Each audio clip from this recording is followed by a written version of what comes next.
What is up, everybody? Welcome back to the slightly delayed 5th episode of Fantasy Football 101. I'm Chris Norman, here with my co-host, Mr. Curtis Broom. What's up, guys? Gals? What's up, buddy? You still reeling from your 6 out of 7 legs last night? Oh, man, I had a couple 8-leggers, and yeah, none of them came through. Big surprise there. I thought the 8 legs were a lock.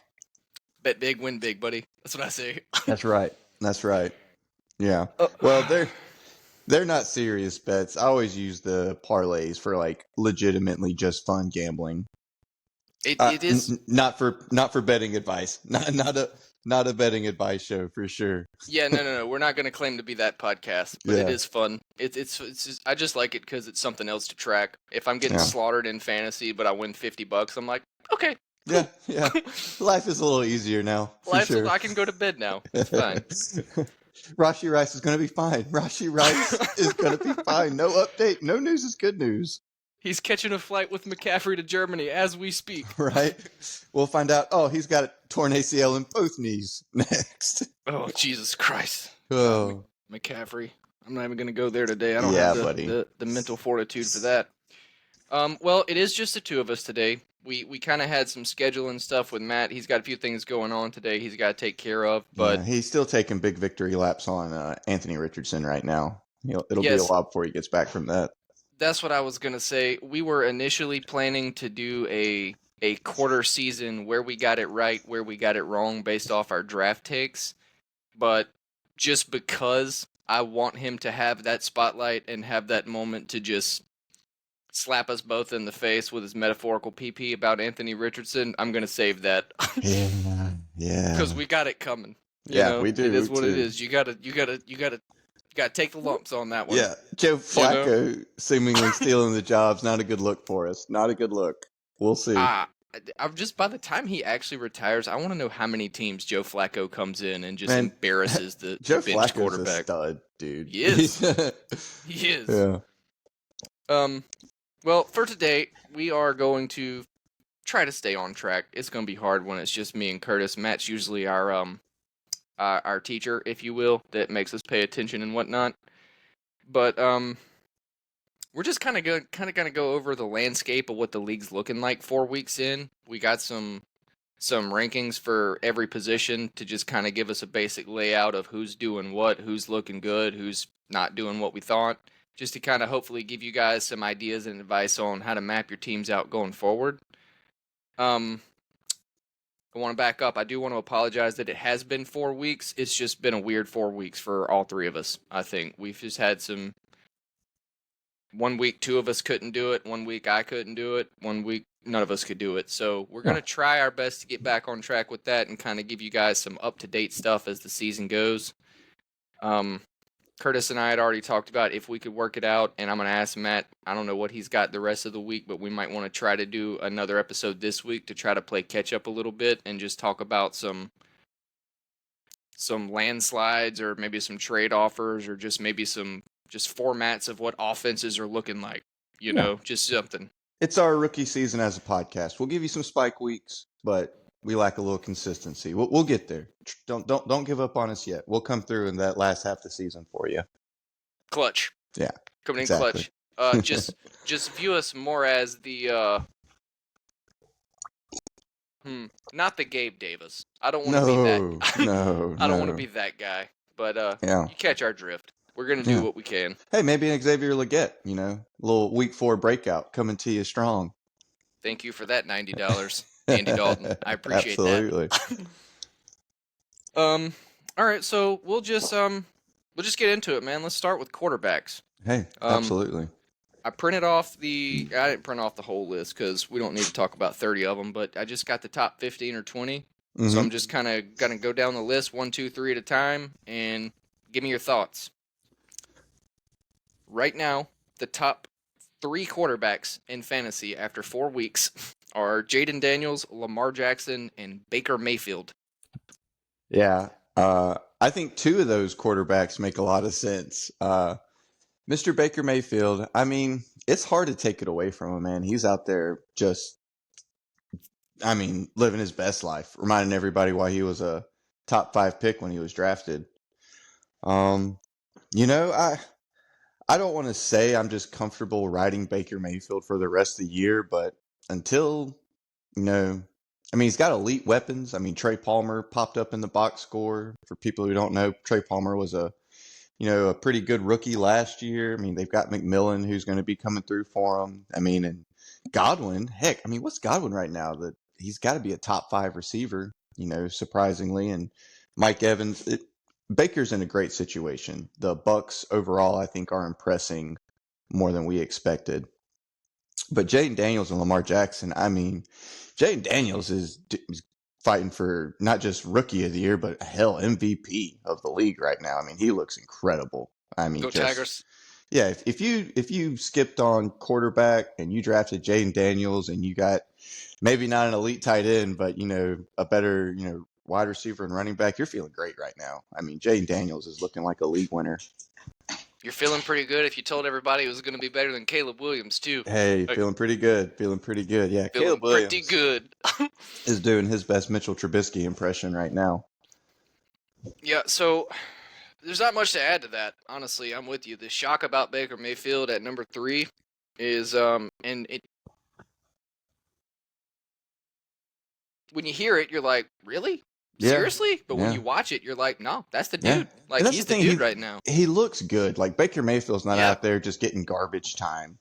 I No, mean, he he's looks had comfortable winning games. he had that one bad week. What was it? Week 3, I think, against I'm drawing a blank, but it was kind of a surprise dud. I thought he was going to have a better game against a particular opponent. I can't remember who this week 3 match was, but I mean, 3 out of 4 weeks, top 5 quarterback. I mean, he's incredible right now. Yeah, he's on a heater for sure. Yeah. And the system that they're running, it's going to be hard for. I mean, honestly, as much as we like to just shit on the NFC South, the defensive mechanics in the NFC South are pretty good. Like he's going to have to do it against some pretty good defenses, minus Carolina. But Yeah. I mean, even so, whatever, dude. You do Yeah. you, Baker. I'm Yeah. impressed. NFC South overall, I would think has been pretty fantasy friendly this year, surprisingly. I mean, with A Andy lot more so Dalton than we coming thought it into was the going to be. fold, yeah, I mean, I Mm-hmm. think all of these teams have good pieces you want on your team. Jaden Daniels. Again, we're going to keep moving on because we got 4 positions that we got to cover. But I do want to say this about Jaden Daniels. I knew before the season started that he was going to be a viable fantasy asset because my thought was he looked like Lamar Jackson 2.0 on a team where the defense is just going to give up points. And that's what we got. I mean, he looks like Lamar Jackson 2.0 on a team that's given up a lot of points.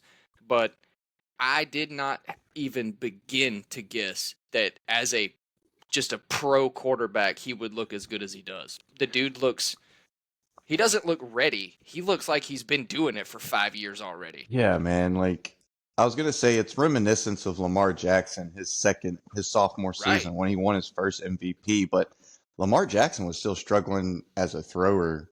His second year, it was more he was just getting it all done with his legs. But Jaden right now, yeah, like you said, he just looks like in full command of this offense. Looks like he's been in the league. His passes are crisp. I mean, yeah, I don't have anything negative to say. The first couple games you could tell they had the offense in bubble wrap for him, just a ton of screens, short passes, and I was concerned about that. I was like, I hope this isn't what we're going to get all year. I hope we're not going to get 23 to 24 for like 150 yards passing. Right. But you're seeing it now. Like Cliff is letting him uncork it to Terry McLaurin deep down the field. I mean, some incredible play calling stuff from Cliff too. Like that's another thing. Like I was nervous about Cliff. It's not just Jaden though, but like yeah, Cliff is surprisingly competent as a play caller this year right now. I mean, the whole offense together. Like what was that number you had for me? They've got more scoring drives than Yeah, you that's know. what I was going to say. I was just Yeah. going to throw that one stat out there because there's really all you need to sum it up, man.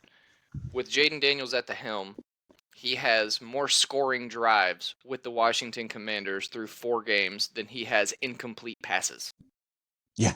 That's I mean, yeah. He's great. Real quick before we move on from Jaden Daniels, are you um are you entertaining any trade high offers on Jaden Daniels. Let's say someone comes at you with a Patrick Mahomes and even a piece, like a small bench piece. Are you taking that for Jaden Daniels? I'm not taking him with a quarterback combo. I if I didn't have another quarterback on the team that I have Jaden Daniels, I still probably wouldn't, just because. I mean, I think he's going to be a league winner at this point. I traded him way too low after week 2 because I thought he was a sell high then. I just didn't see the sustainability once they got into playing some better teams, but I was wrong about that. Should have kept him everywhere I had him. But the one league that I do have him in, I would entertain it, but it's only because I have Jordan Love too. Yeah, I, You I know, was like absolutely. I was gonna say like if it you're would have to winning, be it would have to be a haul. Like I yeah, yeah, nobody wants to give up a lot of assets for just a quarterback, but I think he's exactly. worth it and it would take it, you Yeah. know? The only thing, like, if you're winning, I probably wouldn't. Like, if you're 4-0 right now, I probably wouldn't entertain trading Jane Daniels. But if you're 1-3 or like, if your team is hurting and you have Sure. Jaden Daniels and a Jordan Love and you're not winning, I would entertain trading Jaden for like, you know, an elite running, like a starting running back or receiver, something to help fill your hole. Because you can't start both quarterbacks unless you're in a super flex or something like that. But that's the only situation I would entertain trading Jaden High right now. I agree. I agree completely. All right, moving on a few more names down the list, and this is a weird list, y'all. Numbers 4, 5, and 6: Josh Allen, Sam Darnold, and Justin Fields. Yeah. Josh Allen, I mean, if you spend a high draft pick on him, I mean, he's won you a couple weeks, but he's probably single handedly lost you 2 weeks too with, Mm-hmm. single digit scores. It's weird. The Buffalo Bills offense is kind of what we thought they'd be, minus some, passing. Nobody's really stepped forward as that number one target other than really Khalil Shakir, surprisingly. But it's all getting spread around. And so if Josh Allen doesn't use his feet, if he doesn't get you a couple rushing touchdowns, he's been letting you down, unfortunately. And I mean, you still see it with Josh Allen, though. Like, I think he still is the best quarterback in the league right now. Just some weird game script flows, either a blowout to where that he's not needed, or they're getting blown out by like Baltimore and like he's not Right. playing the last quarter, which is devastating. But overall, if you have Josh Allen, I wouldn't panic. He still looks elite. He still looks like just the stallion out there when he's doing his thing. So I'm hanging tight on Josh Allen. If you can buy low on him, go get him. That's But what I was don't about to say. don't sell him low. Don't He's coming off panic. of a morbid game where Mm-hmm. the Ravens just dog walked the Bills. So that's not going to be the norm, and they're at Houston this week, so I'm kind of thinking I think it's either going to be a lower scoring game than everybody wants it to be, or it's actually going to be like a 42-35 blowout or just score fest. Mm-hmm. But if it's a low game and he gives you sub 15 again, I think he's a buy low. I think he's a real Yeah, hard buy low. I agree. You I know, very much so. Sam Darnold, I mean, like, Sam, just doing Sam, the I damn am thing. this guy out here, dude. Congratulations. I mean, just that's all. I'm happy for the man, to be quite honest. I mean, just his career arc, starting at the Jets with Adam Gase and then to Carolina and that putrid situation, and then just really forgot about after that. Just, getting the Pete Rosen treatment, the Bryce Young treatment, just, a quarterback that has nothing to offer. And just, yeah, I mean, but you see what happens when you put a quarterback that's got decent skills and a great system with a great head coach, good pieces around him. Yeah, he looks great. I don't think this is a mirage or a facade. I think this is going to be, I think we're going to see Brock Purdy like performances from Sam Darnold all year. And if drafted a middling quarterback and you've picked Sam Darnold up off the wire because you're nervous, I'd roll him out every week over, guys like, give me some names, Yeah, Chris. let me give you some names. Yeah. Actually, I wanted to do this with Sam Darnold, just as a pocket passer who's getting it done. We'll just start here. Dak Prescott. Um, Sure, that's tough, but Dak's really getting a lot of it done in like garbage time too. So that's makes me nervous, but I think that's going to be Dallas's recipe. But sure, you know what? If give me the safety of Sam Darnold. Like I like what I'm seeing from Sam Darnold right now. So sure, you wouldn't have to talk me into too hard starting Sam Darnold over Dak. Okay. Patrick Mahomes, who is currently ranked number 16 and just lost his Wide very receiver best one. weapon. Yeah, that's tough, man. That's tough. That's not tough for me, dude. That's not even a decision at this point. Really? Oh man. Yeah, I mean, I guess this is important to remove the names from things. We're all victim of it, man. The name game, draft capital. You spent the fourth round on Patrick Mahomes. Am I really starting Sam Darnold over him? Yup. Yeah, that's tough. That's tough. I have a hard time saying it, but sure. Maybe this next coming week until I see what they do without Rashi Rice. Sure, but I'm not dropping Patrick Mahomes. No, Like, of course not. yeah, for All right, sure. we'll do two more because I think these are tricky, but at the same time you have to consider. QB 12 right now is CJ Stroud, and it's because the Texans are just not scoring as many touchdowns as they did last year. He's still throwing the ball all over the field. He's still moving it. They're still getting down to the red zone, but just it's a lower scoring season for most teams outside of the Commanders, the Buccaneers, and the Vikings. Yeah, you know what? I'm going to backpedal. I'm not starting Sam Darnold over Patrick Mahomes, and I'm not starting him over Sam Darnold. Uh, You mean over Not CJ Stroud? over CJ Stroud. Thank you. Honestly, I would start him over Patrick Mahomes before I started him over CJ Stroud. I mean, it's the touchdowns for the Texans haven't really been coming in like we thought they would. Joe Mixon was better than expected in the running game that first game. But I mean, dude, he still has Nico Collins, Steph Diggs, Tank Dell will be coming back. We're going to have explosion games from Stroud. When I hear the words Nico Collins, it makes me just so happy. Yeah, I mean Nico Collins and Justin Jefferson right now, like they're going to be top 5 picks next year. It's just such a similar situation to me, and I do believe C.J. Stroud is eons more talented than Sam Darnold. Yeah, no, I agree. So I agree. I'm gonna keep rolling Stroud over Darnold.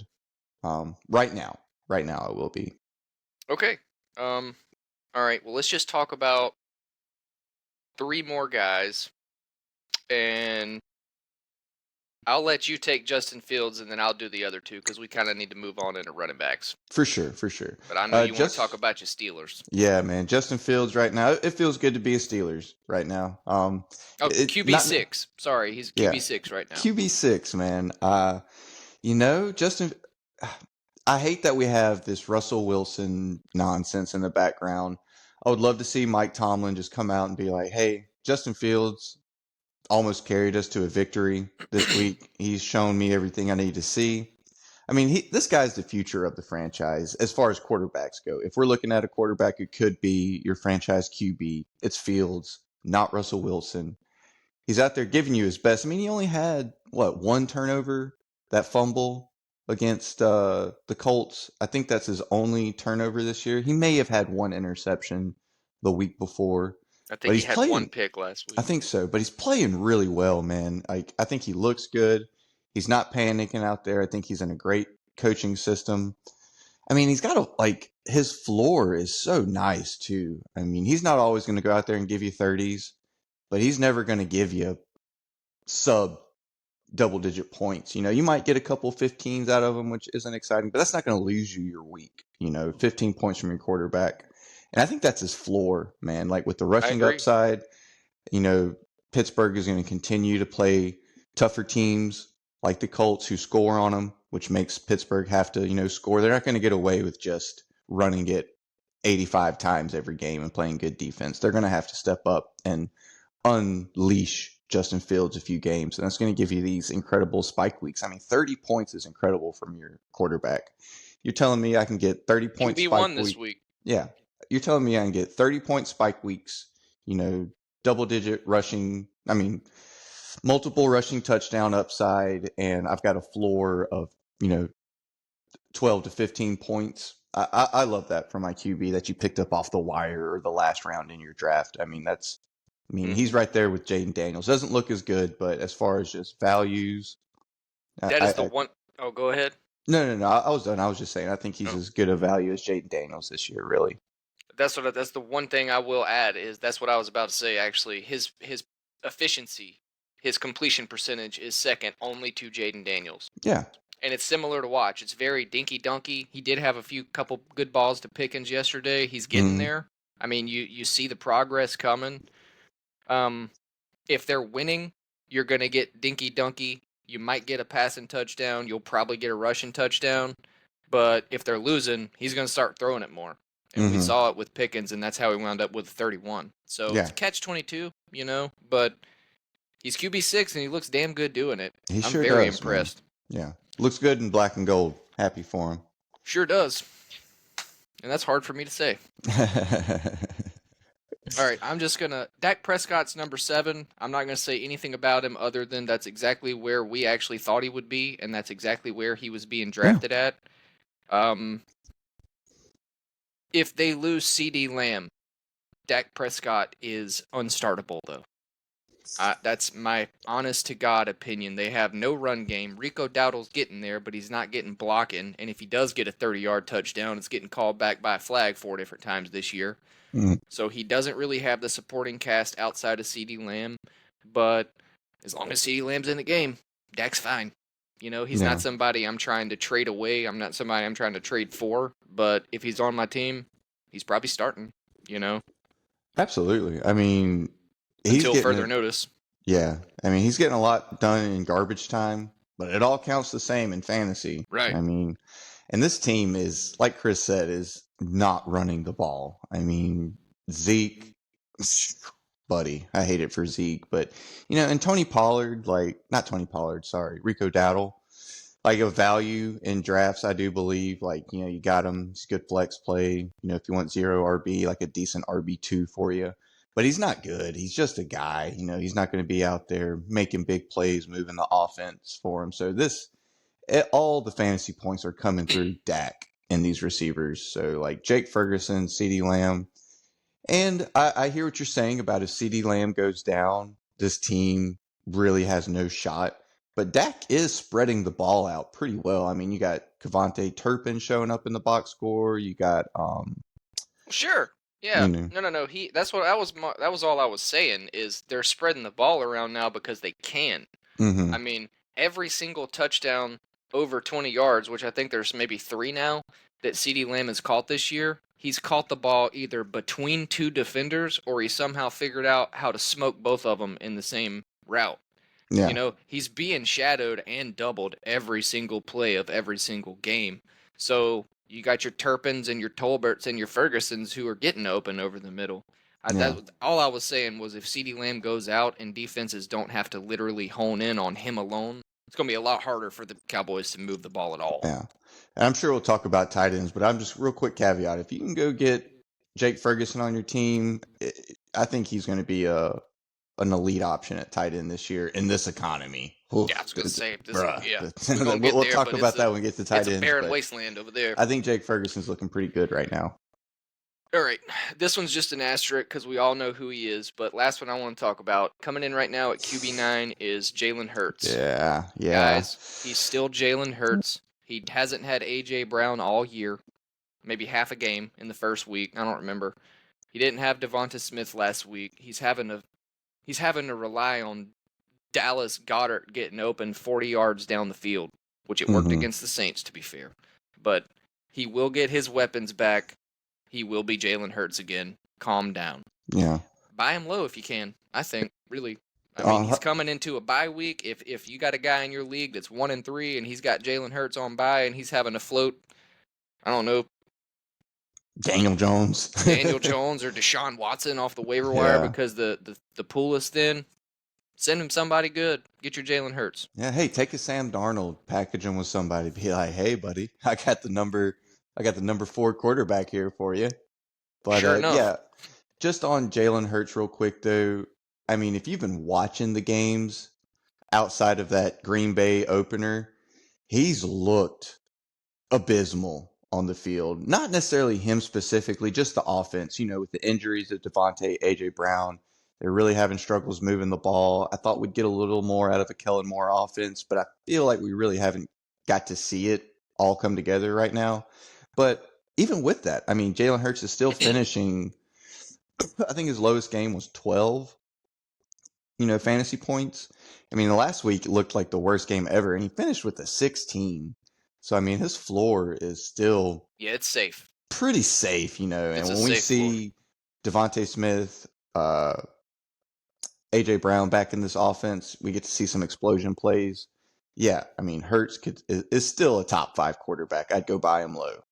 I I wouldn't be panicking on Jalen Hurts right now. all right. Um, as far as people bringing up the rear, we already talked about Pat Mahomes. We already talked about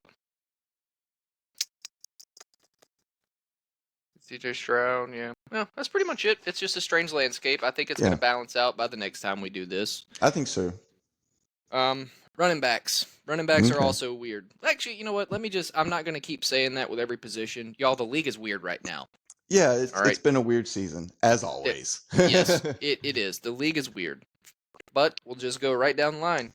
Number 1, 2, and 3. Dusty, and more Dusty. I know, Alvin man. Kamara, Saquon Barkley, Derrick Henry. Is Alvin Kamara number 1 over Saquon right now? He is. By Wow. I by thought 9 Saquon. fantasy points. Okay, yeah, I was about to say it has to be close. I thought Saquon was number 1. I mean, yeah, I just have to take a With full full PPR. PPR. Okay, for sure. Still, even in half PPR, Kamara is smashing right now. He's got a touchdown in every game. I just have to take a bath on Kamara and Saquon. I mean, both of these guys were completely off my board. I wasn't drafting Saquon even when he fell to me sometimes late in the second round. I just wasn't interested. But yeah, Saquon right That's all now, I right. mean, he's looking like the best running back in the league. I mean, this offensive line is opening holes for him. He looks great.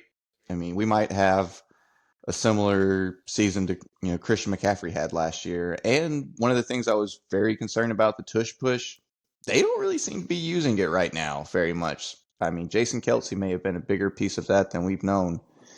I mean, so Saquon is getting goal line carries, which is something I thought he wouldn't get, you know, on this team. I think they might bring it back when they're at full health, though, Maybe. because it's 2 weeks in a row now that Saquon's been stopped on 4th and nothing. Yeah, yeah. So we'll see. We'll see. But I mean, right now Saquon's looking incredible. So full bath on that. Yeah, yeah, My bad. yeah. And Me too. and Alvin Kamara, I mean, he looks great. I think we got a little bamboozled by this Saints offense in the first couple games. I'm gonna stand firm. If you can trade Alvin Kamara high, I would do it. But he's taking a beating too, man. Man, you don't want to let me have He that, can do have you? it. I mean, he's incredible right now. What a value. The 5th round number. I mean, you got him in the 5th round, number 1 overall running back. I Yeah, mean, he's incredible. I'm not gonna alley oop dunk on Kamara, man. I never thought he would even remotely be RB1 even after 4 games. I just thought he was a good value in the 5th round. That's all. Yeah. I mean, But yeah, he's getting it done. He's averaging 10 yards a reception, which is more than double his efficiency from last year. hmm and maybe nothing, but if you got an IR spot, I might slide Kendre Miller, especially if you have Kamara. Might slide Kendre Sure. Miller onto my IR spot. He's supposed to start practicing again this week. Kamara popped up on the injury report before this game with a hip and back issue. Probably just veteran rest stuff, but he is 29. He's getting a ton of work, starting to take some hits. Just protect yourself with Kamara. Have his handcuff. It's Jamal Williams right now, but I don't. Jamal Williams looks terrible. So I would. Dude, I would like logic tells me it's Kendre Miller, but my God, does the freaking coach hate that I dude? know. I know. He Like he does, but Dennis Allen's an asshat. he does. But if Kendrick comes back, practices in full in any regard this week, I would just keep an eye on him. I don't think you want to wait until next week if he pops off or something to be fighting with Fab. If you can just stash him on your IR right now until he gets activated from PUP. But that was just a quick side note. But yeah, I mean, if you got Kamara, if you got Saquon, you're probably in first place in your league. You're feeling great. So congratulations on those guys. What a stack that would be. Yeah, that's real. Let's see. Alvin Kamara, Saquon Barkley, Derrick Henry, dude. We said it during the running back thing. If he gets the touchdowns, he's still going to be really good. Yeah. And I mean, it's he's still, getting the yeah, touchdowns. he's got the juice too, man. Broke off that Yeah. 80-yard run. I mean, looks good. King Henry, man, doing his thing again. If you took out that 85-yard run, he would still be the third most efficient pure runner Hmm. of the season. So, I mean, yeah, he's in a really good situation. You probably drafted him at the end of the third, maybe even the early fourth, depending on who was confident in him and who wasn't. So, good on you. He's still got the crown, man. He, Yeah. he looks pretty dope. The next three, I really don't think we even need to spend that much time on. Um, Kyron Williams, Jordan Mason, Jonathan Taylor.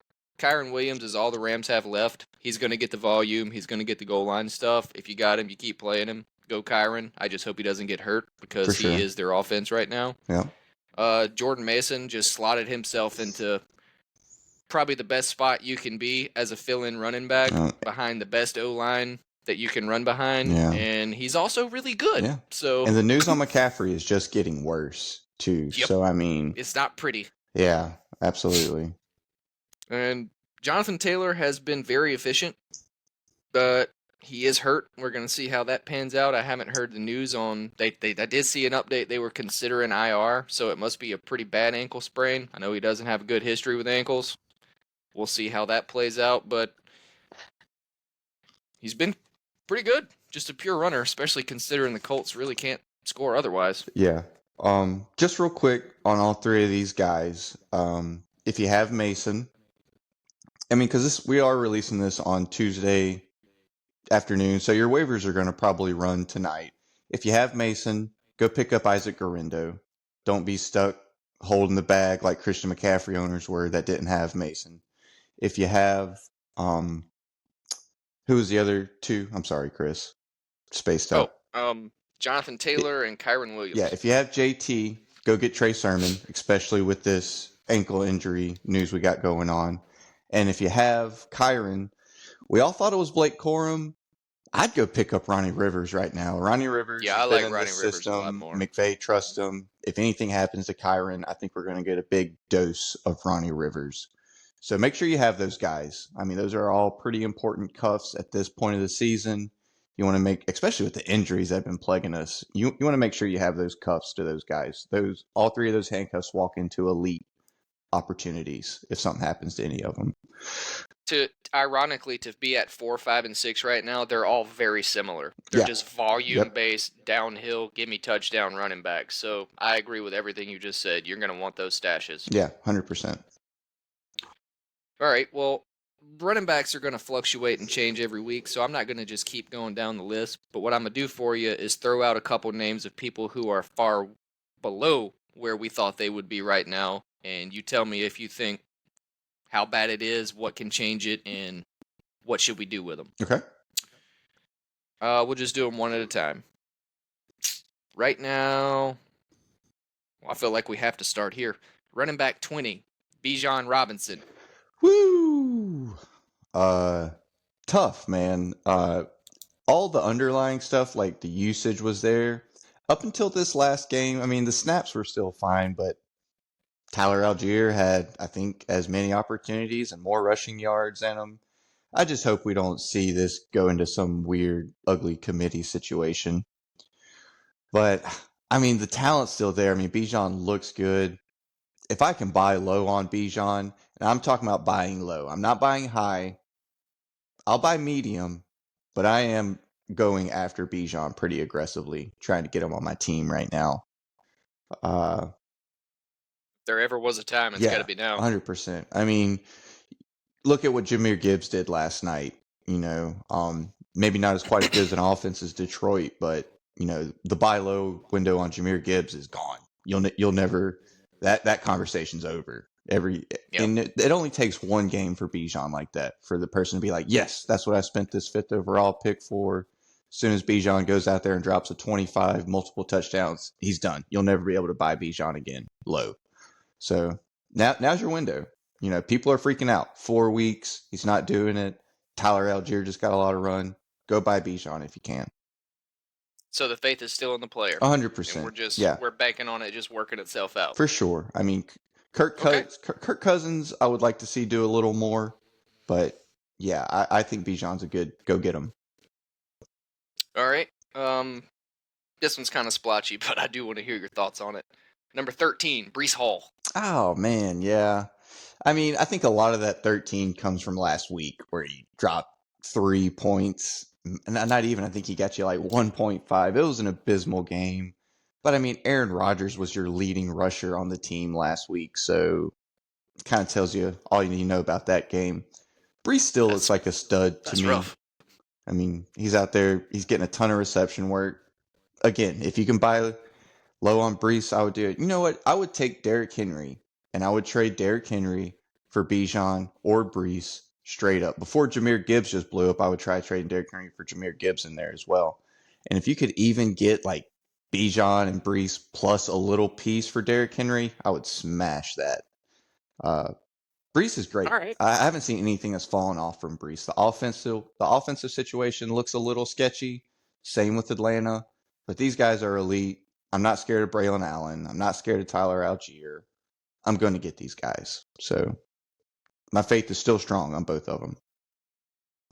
Okay. Um. Yeah. There's a pocket full of guys between like 8 and 14 that are kind of right where we thought we would be. I mean, Jahmyr Gibbs had a jump because he had a slow week last week, so he's coming in at 8. Devon Achan's at 10, I was but about to say I can't believe we haven't talked about that's the Devon Achane. Dolphins situation, Yeah, man. Like man. if you want to, go ahead, but I don't think we even need to. I Yeah, think the whole world can see why. that was brutal, man. Because he was looking like, I mean, just he was the number one running back after 2 weeks. Just looked like a complete league winner. You know, if you got him in the third round, you know, like there's worlds where you could have started off Justin Jefferson, Devon Achan, Nico Collins, and you're just looking like you're going to run away with your league. And this whole Miami situation is just so brutal. Just hold strong. You know, don't sell them low. You know, just hold tight. See what Tua is going to do. This offense, they need a quarterback. If we hear some news about Tua not coming back, I would be very nervous about all pieces involved. But I would just hold strong, pray Tua gets healthy, pray he comes back, or they get, a vet, a Joe Flacco like guy in there, Ryan Tannehill, somebody to just be competent and run the offense. So we'll see. But I just hold on all my Miami pieces. Don't sell them low.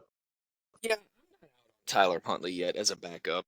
I mean, I don't. He's not going to have the upside Tua has, but we've seen him fill in for Lamar Jackson in the past, and not just be startable, but be like a top 5 quarterback for multiple weeks in a row. You know, like I mean, he has the talent. I just think he just probably got to learn that offense a little better and just kind of get in sync with those receivers more.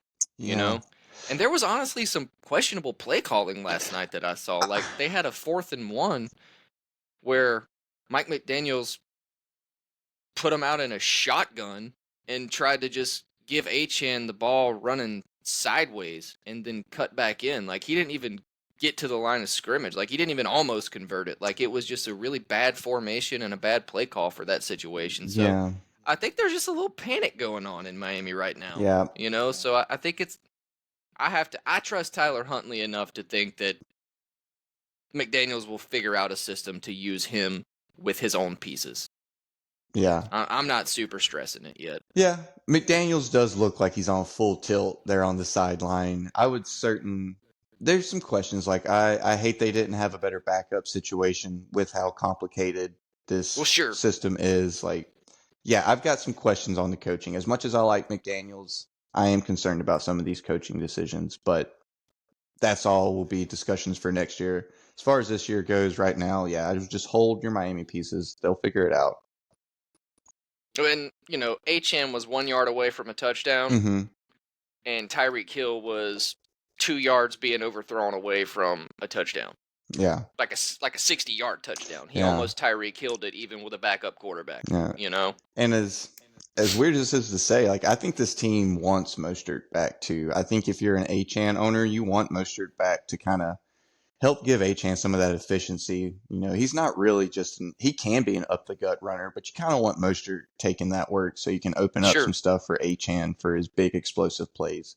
That's what you're feeling right now with Achan. All of the explosiveness has just been zapped out of his game just due to the offensive situation. I agree. Hmm. Oh, my face still there. I need that 45. I know it Once I hurts. get that random 45 from HN, Yeah, I'm gonna be like, yeah. and we're back, baby.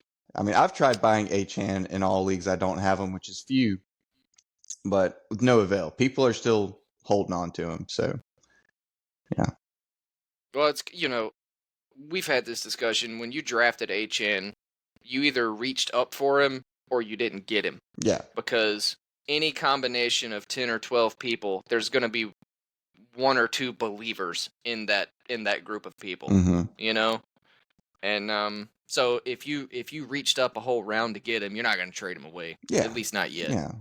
I mean, if someone offered you like a real deal for him, I might would entertain it. Like someone offered you Jordan Mason plus a receiver, like, and if you're losing, sure, you can entertain that stuff. Just don't sell them low. Don't let someone come in here with DeAndre Swift off a big game and some other piece and get them off of you. Just don't do that. Don't do anything like that. Fool's gold. Yeah, DeAndre Swift, buddy, that jackass. Jesus Christ. I even picked up Roshan Johnson off waivers last Yeah, week because I was he got like, a touchdown. is it time? Yeah, he did score a touchdown. Look good. All right. Receivers, Oof. right? Yeah. It has been just a far-fetched, injury-riddled year for receivers in Yeah. comparison to running backs. Like, you don't see that very I know. often. You saw a little bit of it last year, and I thought it was just like an anomaly. But man, this year it's really coming. It's coming It's a strong. thing. Yeah. Robust RB will be back next year, I bet. It wouldn't surprise me. No, but yeah, Oh, get us I'm looking started. at the wrong list. Here we Yeah. go. All right, so we got it. I've been doing the top 3, but I'm gonna do the top 2 now because 1 and 2 are 12 points ahead of number 3. Okay. So number 1 and number 2 through 4 games definitively are Malik Neighbors and Nico Collins. Woo! Them boys. Them Love boys. what I'm seeing from both of these players, man. I mean, just true alphas, just watching them on the field. They just dominate targets, they dominate defenders. I mean, Nico Collins, I think I think we were maybe not expecting like this top 5 play, but man, he's been incredible. And Malik Neighbors, I mean, if you took a shot on him, like if you got him where he was being drafted in the 4th round, congratulations. But even if you like, reached for him like at the 2-3 turn or something, you're a believer. Congratulations on that too, man. He has just been, Worth it. yeah. I don't even have words for him. He's incredible. So Yeah, watch the concussion. They've got a long week. He should be back hopefully.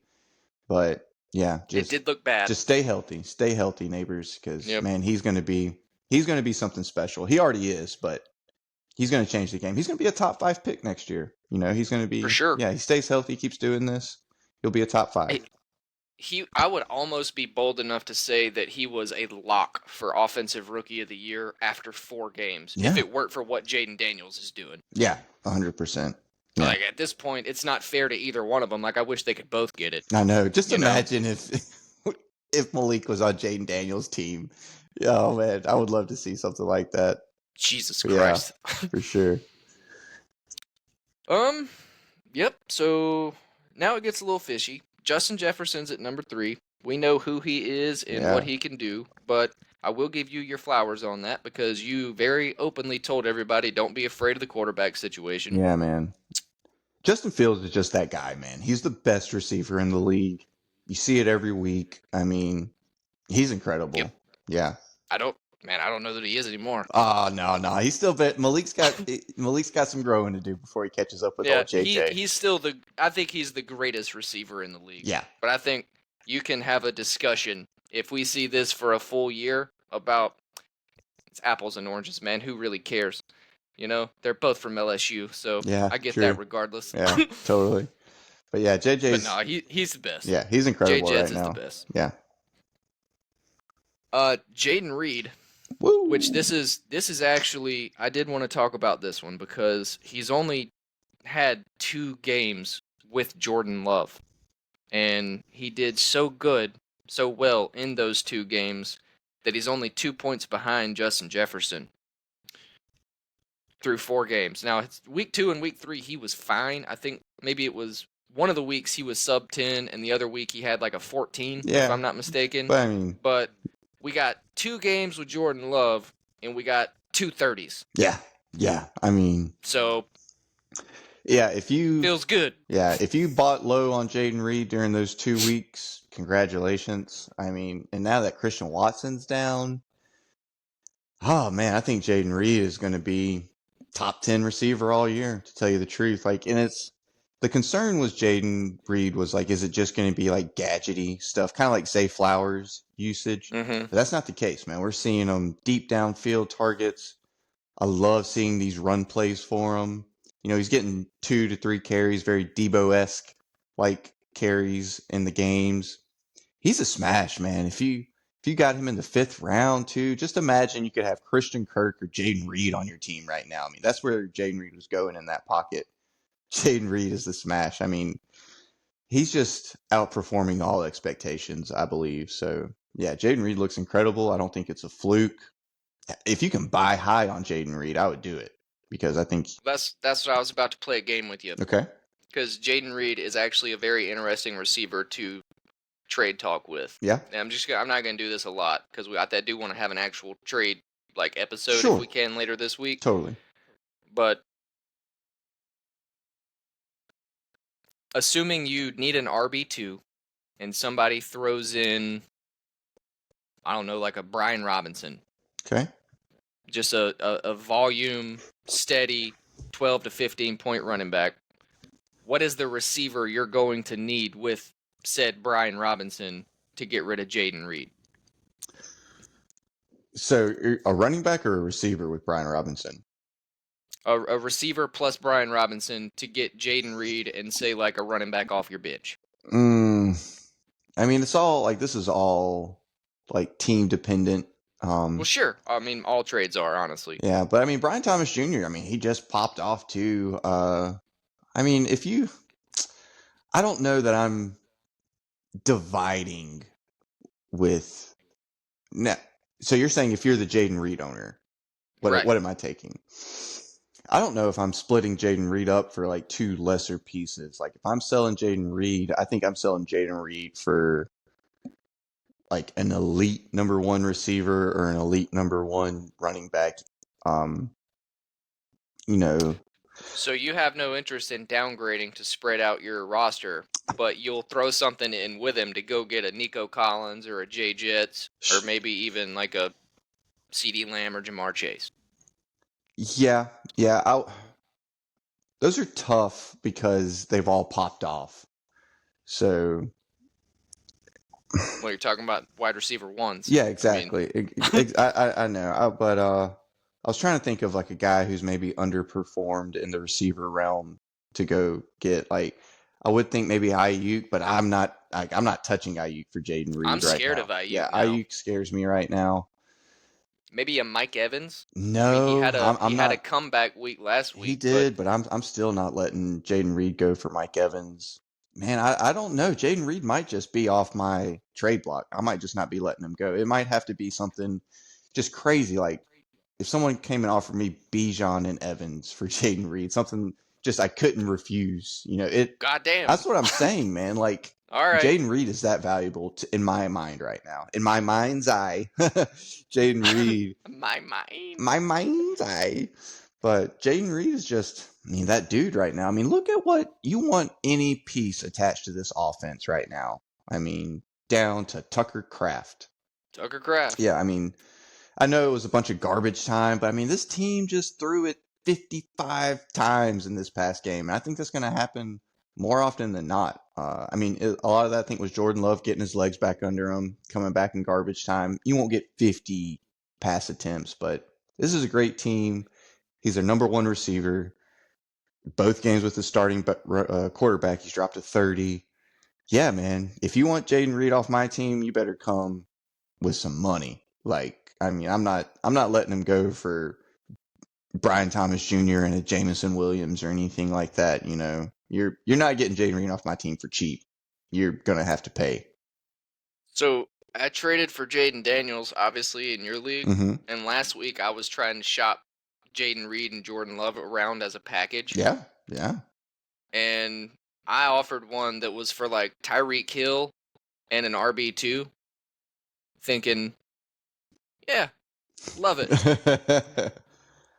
Feel Yeah, real good it got rejected now. I bet. I know you made me a sweet offer of Jaden Reed and love for Jonathan Brooks and Brandon Ayuk, which not looking too bad right now. I do have Justin Fields on my team, so that feels good right Yeah. there. But still, I That's mean, it. Yeah, I've decided, man. I'm gonna keep Reed, and I'm just gonna wait until a Jalen Hurts or a Dak Prescott yeah, just has to miss a month from something random, and then just try to get a depth piece yeah, out of it. I think like because I'm with you. I really have no interest in trading Jaden Reed yeah, anymore. like actually, you know what? Take Jordan Love out of that trade like I just talked about. Say someone comes to you like, "Hey, I'll give you Brandon Ayuk, Jonathan Brooks for Jaden Reed." You know, that sounds like a good offer. You know, it's like, yeah, I could use a running back. Jonathan Brooks is coming off pup, but I don't think I would take it, to tell you the truth, unless you I mean, because Jonathan Brooks is going to be eased in. Chuba Hubbard looks great.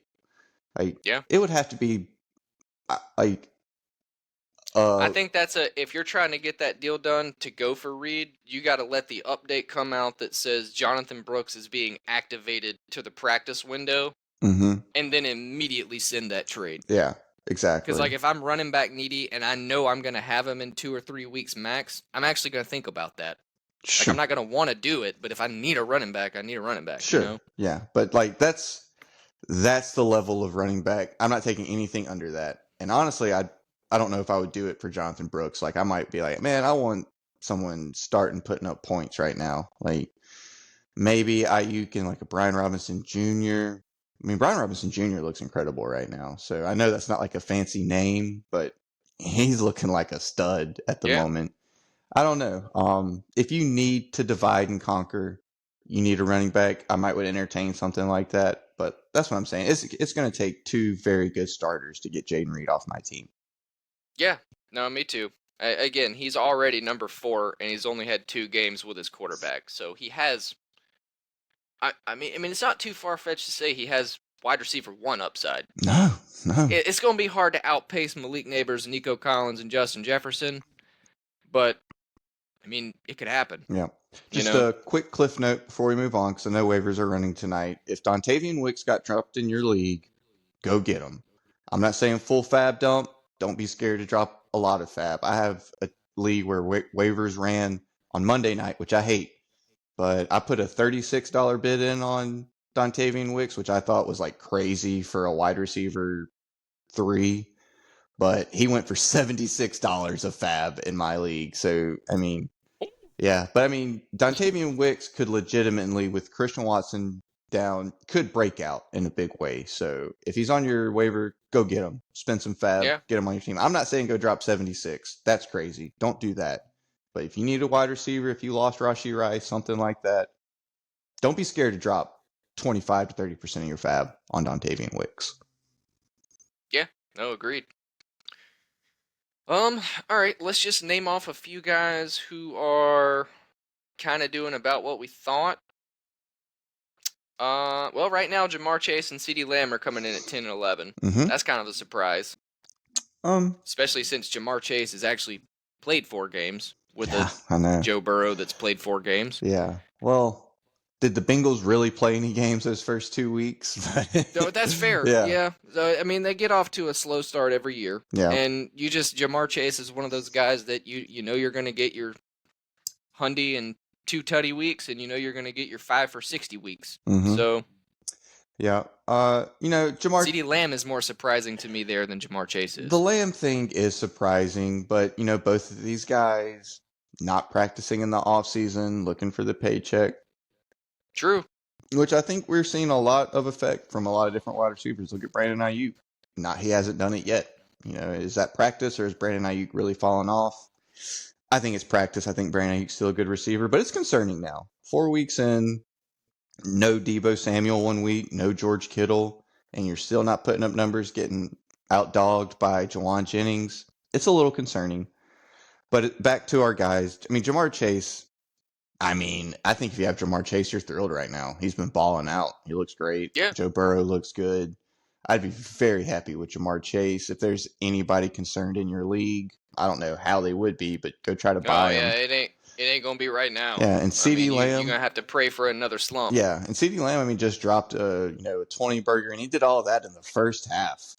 I mean, it's a shame he didn't have 40 points last week against the Giants. They really seemed to quit using him in the second half. Mm-hmm. But the same thing with Dak. Like, this offense is running through the pass game, which is CeeDee Lamb. I love him. Like, anybody concerned with CeeDee Lamb, go get him. Yeah. Yeah, yeah. Both of these guys will be in the top 5 discussion. They're not going to stay in the bottom Right. half of Yeah. the Yeah. 10 wide Yeah. receivers. Again, guys, we're 4 weeks in, so Yeah, exactly. Exactly. Marvin Harrison looks good as a rookie. Not quite as good as Malik Neighbors, Yeah, but I do think he's the future of that team still. for sure. Uh, Um. hey, quick little fun note. Say we're redrafting today. Where you taking Nico over CD or Jamar Chase? If it if we started from week 5 and drafted from here on out, Yeah, yeah. probably. Oh, yeah. I don't know if I'm I taking mean, him over if I Lamb. could go back and start from week 1, I'd probably still be hesitant and be like, I can't do this. Yeah, Because then yeah. he's going to get hurt and I'm going to look like I've never played fantasy a day in my life. But if I got the evidence that the whole world has seen up to this point, I don't think it's crazy. Yeah, no, I don't You know? either. I mean, it's just a very efficient offense, and he's the alpha. Yeah, absolutely. Chris Olave is at 19.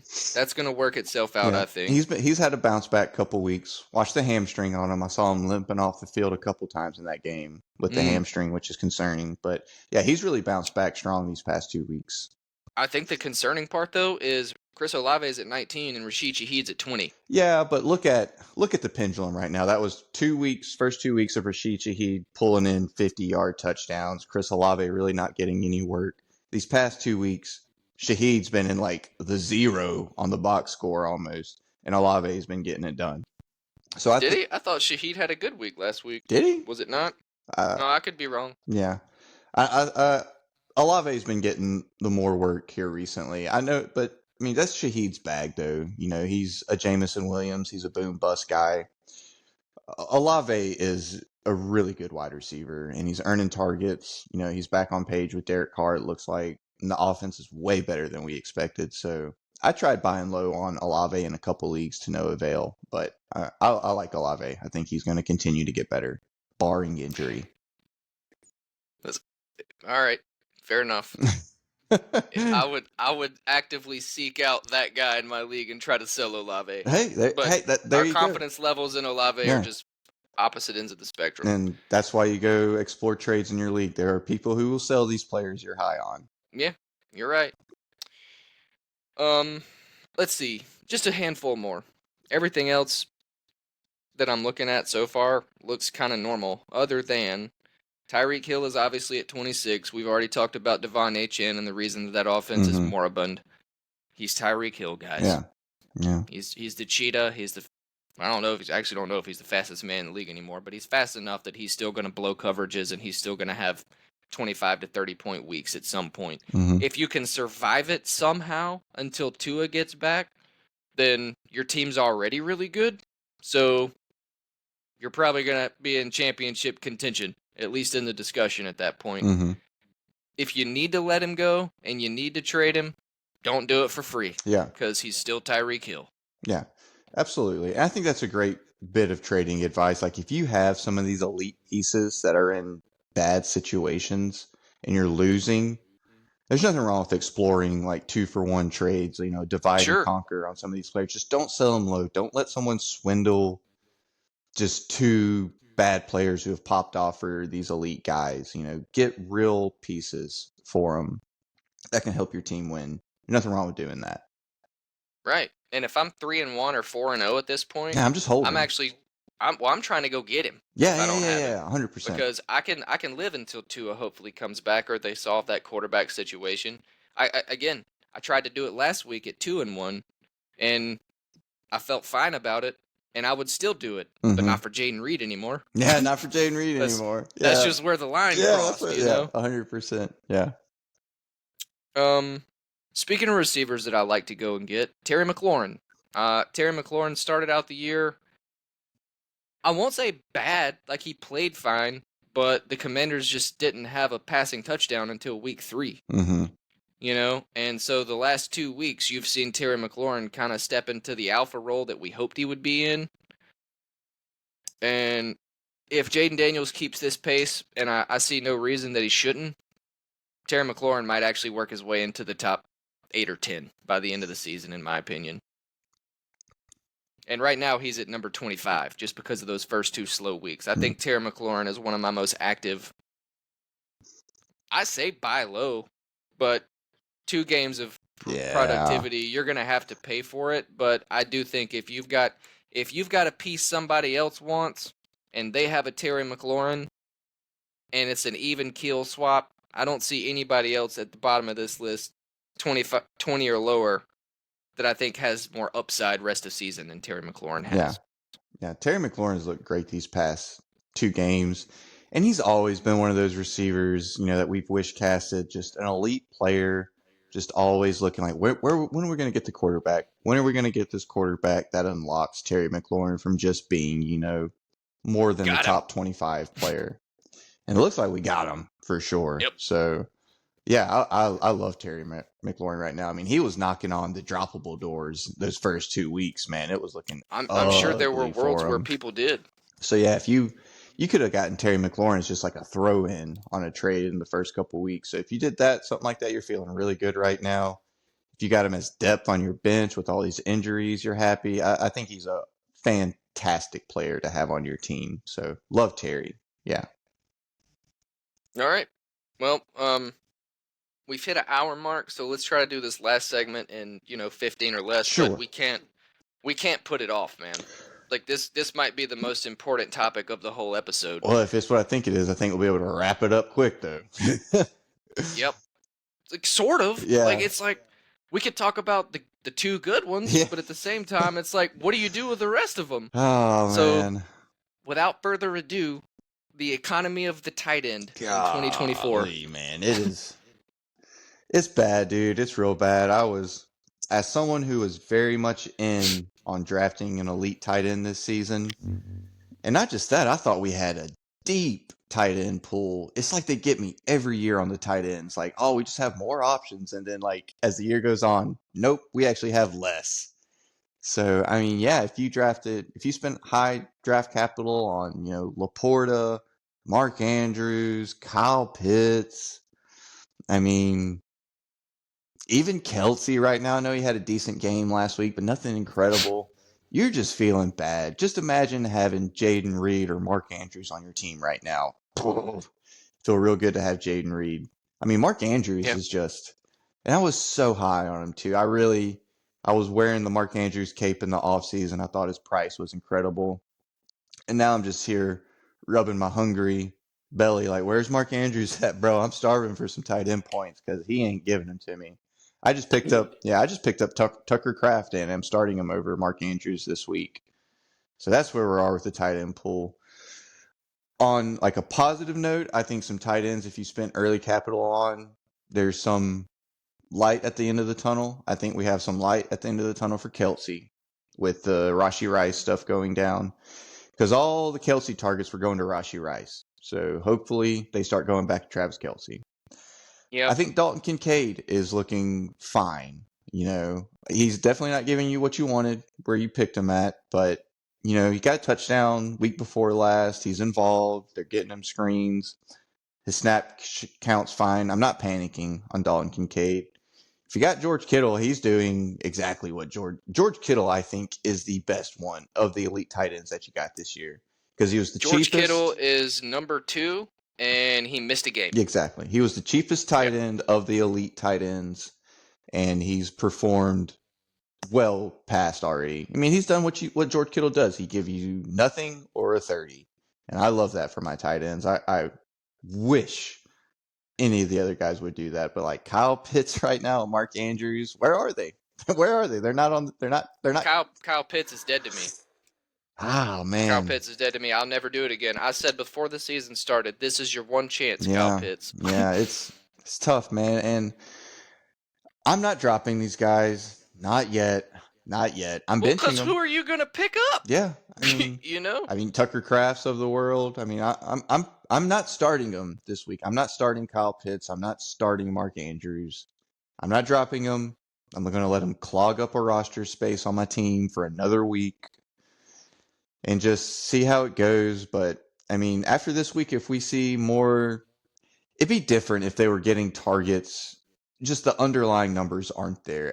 They are for Kyle Pitts at least. He's at least out running routes. But I mean, Mark Andrews isn't even running routes, man. It's glim. It's not good. Yeah. So really, what I have to say to the tight ends is I'm sorry.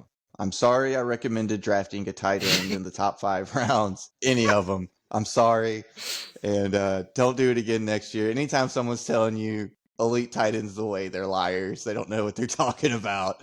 Just draft a running back, draft a wide receiver. Just draft Noah Fant at the end of your drafts and stream tight ends. Like it's miserable. It's tough right now. Yeah. Um. All right. You know what? Let's actually do a few. Sure. I'll take one. You take one. I'll take one. You take one, and we'll either explain why they're where they should be, or they're not. So we'll just start from the top. Okay. I'll take Dallas Goddard. Okay. Sell that dude to anybody who will take him, in my opinion. We talked about Jalen Hurts earlier. Dallas Goddard has been the only target for the last 2 weeks. And for whatever reason, the Saints forgot how to defend the tight end. And he went off for I think it was 9 catches, 170 yards, and a touchdown. Mm-hmm. Or something just ridiculous like that. So his value right now, to anybody who's not paying attention, is tight end 1. Mm-hmm. Package him up, get him off your team. It's going to be hard this week with them being on a bye week, but do it before they play healthy again, because if you need pieces to fill out, trade off Goddard and go pick up Noah Fant or Pat Fryermuth or just any of these other middling guys that are hanging in there with the rest. And if someone's just like a box score Bobby in your league, just looking at, the box scores, if you can take Dallas Goddard and turn him into a Laporta or a Kelsey, even a Dalton Kincaid, I would Straight up, yeah. I would entertain doing something like that for sure. But yeah, but this is always part of Dallas Goddard's bag is the the upside of if one of the guys go down, Sure. Brown or Devontae Smith or both of them. But yeah, I don't believe it's going to last for sure. But I wouldn't just give them away for sure.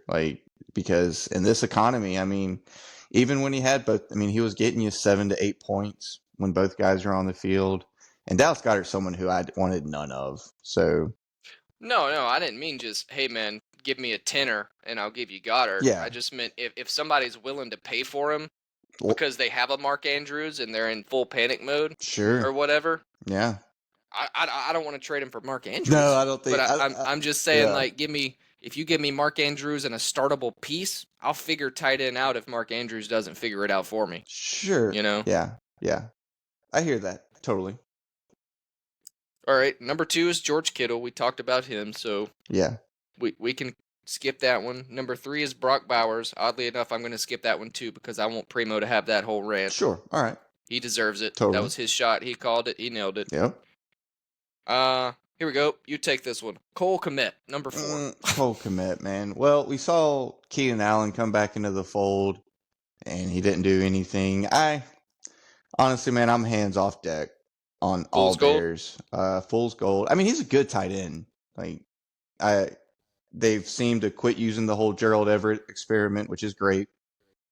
In this economy, though, you just want a guy who's out there playing snaps and running routes. So if you have Cole Kmet, sure. He's a better start than Mark Andrews right now, Yeah. So if you got him, I don't have a problem starting him, but I don't think you're winning your league off Cole Kmet by any means. No. The Chicago Bears offense looks just inept right now. So struggle busting. It looks like he's going to offer you spike weeks, and in the tight end landscape, that's all you really want right now. Yeah, that's what I was going to say. Just going down the list, Like the Dalton Kincaids and the Trey McBrides and the Travis Kelce's and the Sam Laportas, they're gonna work themselves out at some point. I mean, the consistency rating at the end of this year is going to be just abysmal compared to what it was last year.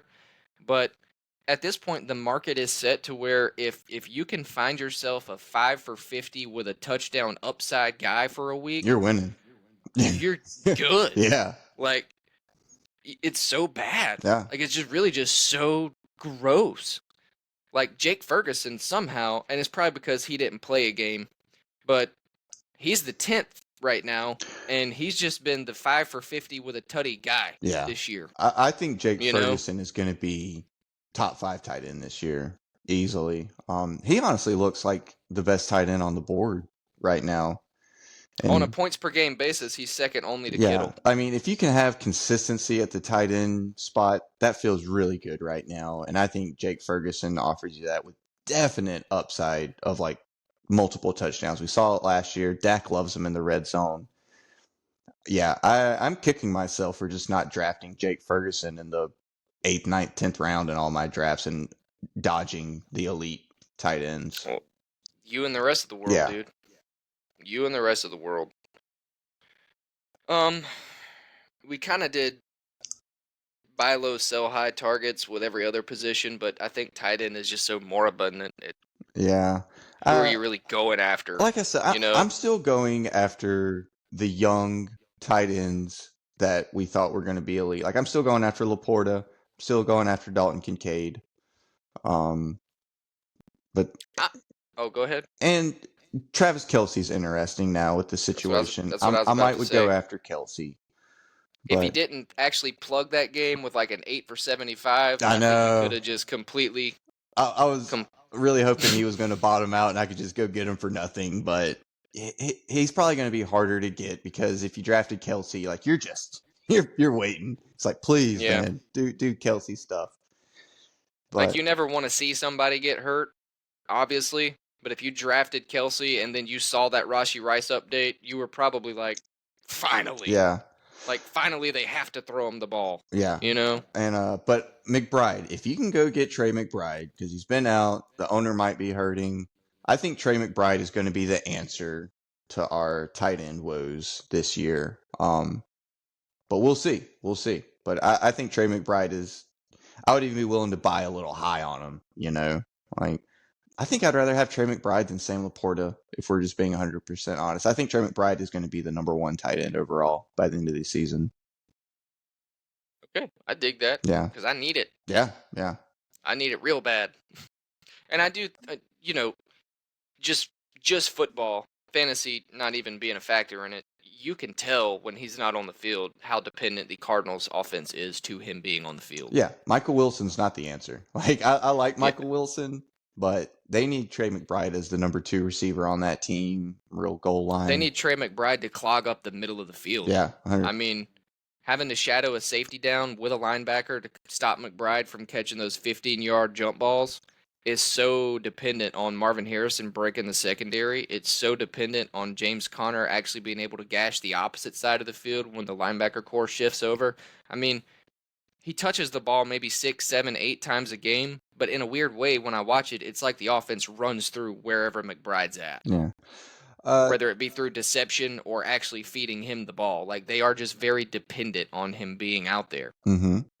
Guys, if you're in a real, as everyone in the tight end landscape struggling at the position, if you have room on your benches, and this is going to sound ugly because he has literal zeros in the box scores up until this point, I would keep an eye on a player like Ben Sinnott.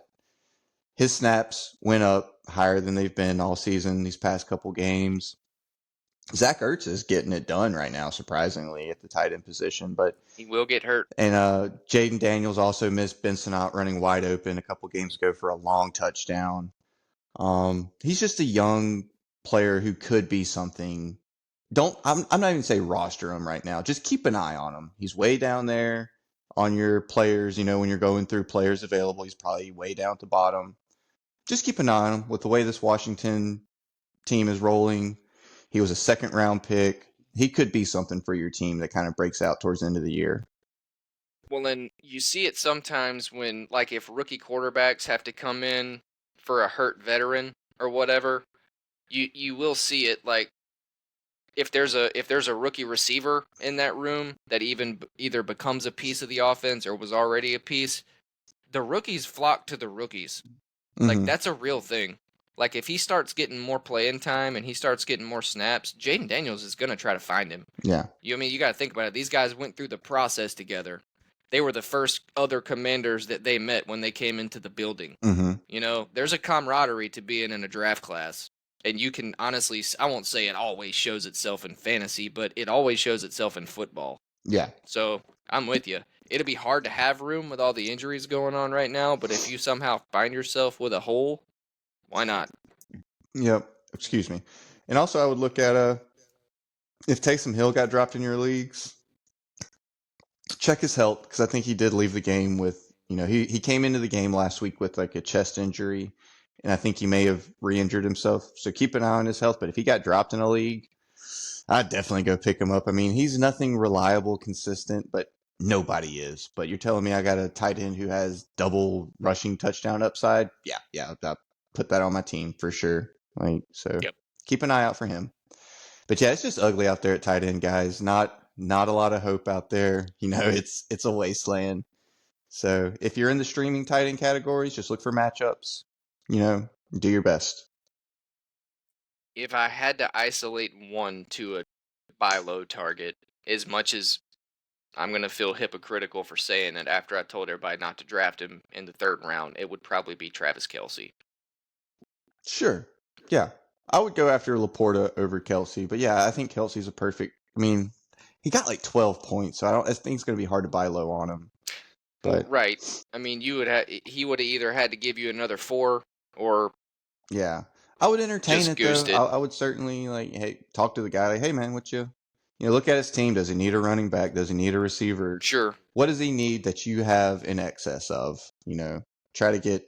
I wouldn't even make like the main focus on Kelsey. I would make it like around another player and try to get like, we'll put Kelsey in here and I'll throw in something else and we'll get it done. Something like Right. that. But yeah. Kelsey, Laporta, Kincaid, these are guys I'm not panicking on. And if I still believe in elite tight ends, I'm going to go after and try to get them. Okay. Well, guys, that's your 4 main positions. So, that's kind of just a summary of what the league is looking like after 4 weeks. It will probably look completely different next week because that's how this works. Yeah. Um, And if we'll you're, try to. I'm Oh, sorry, go go ahead, ahead. bud. No, you Oh, go ahead. I was going to say, it's still early in the season. I know it feels like an eternity if you're looking at like an 0-4 right now or something like that. Just don't give up. I mean, Chris came back from an 0-5 deficit last year and won the championship in one of our leagues. So exactly, you don't give up. Just keep players get healthy, players come back, players start playing better. Don't panic, freak out, drop a bunch of good players or make bad trades. Just hold tight. It'll be okay. Things will balance out. Players get healthy. Just don't give up. Keep making waiver wire moves. Make trades to help your team. Keep playing. Compete. Finish strong. I like that. Yeah. Mid-season motivation. Yeah. It's tough out there. You spend all off season hyping these players up, and you draft your team. You're excited, and they're just letting you down. It just every Sunday sucks. Just Sundays of suck. But it's okay. Everyone bounces back. You'll have a shot. That gave me a good idea. We talked about trying to do another episode later this week, and I'll get with Matt to see if he could work it out, or if he can't, it may just be us two. If you can do it, it may be all 3 of us. But I would like to do a segment on, maybe I'll pick 3 or 4 trade targets and then just throw them out at you guys with some this or that kind of stuff. Yeah. And maybe we could do a segment where we pick one of our teams, whether it be really, really good or really, really bad. I Mm-hmm. know which one I'm going to pick. And just kind of throw them out there to show this is how it can go Mm-hmm. and what should I do from here. Yeah, that'll be fun. You know? Yeah, trade talk's always such a fun thing. Everybody, trading is such a pivotal part of fantasy football. As far And I as hate leagues where nobody wants to trade. I know, It's it's just not tough. fun. Yeah, it's never fun. But yeah, it sounds like a great idea. Love it. Okay, well, we'll work on that. In the meantime, guys, thanks for listening to us. Thanks to Matt for hooking me up with how to get in here and kind of teaching me via text how to get it going. Yeah. And thank you, buddy. All right. Thank Thank you for you. taking the time. All right. Thank you, everybody. Hope you have a great rest of your week. Good luck this weekend. Yes, indeed. Peace out. Peace.